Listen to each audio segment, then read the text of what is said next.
তো আজকে যে বইটা নিয়ে আমি আলোচনা করতে এসেছি সেটা হচ্ছে দেবদূত পাটনায়কের লেখা দ্য বুক অফ রাম।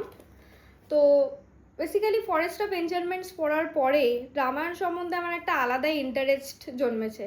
তো সেজন্য আমি এই বইটা পড়া শুরু করেছি এবং এই বইটা আমি দুদিনের মধ্যে শেষ করে দিয়েছি, কারণ এতটাই ইন্টারেস্টিং ফ্যাক্ট ছিল মানে রামকে নিয়ে, মানে ও ক্যারেক্টারটাকে এমনভাবে বিশ্লেষণ করেছে, সত্যি তোমরা এই বইটা যদি পড়ো তাহলে বুঝতে পারবে।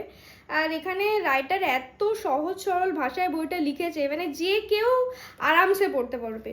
তা বাদেও এর ভেতরে রামকে, সীতাকে, লক্ষ্মণকে এবং ইভেন রাবণকেও এত সুন্দরভাবে লেখক মানে কি বলবো মনস্তাত্ত্বিক দিক দিয়ে বিশ্লেষণ করেছেন যে বইটা যদি না পড়ো সত্যি রামায়ণের সম্বন্ধে অনেক কিছু তোমরা মিস করবে। তো আমি তো এই বইটাকে 5-এ 5ই দেবো। তোমরা সবাই এই দেবদূত পাটনায়কের, যাদের রামায়ণ সম্পর্কে এবং মিথোলজি সম্পর্কে জানার ইচ্ছা আছে, অবশ্যই এই বইটা পড়তে পারো। আমার তো খুব ভালো লেগেছে এবং তোমরা এটা পড়লে মানে জাস্ট কি বলবো, একবার পড়ে দেখো, অবশ্যই ভালো লাগবে।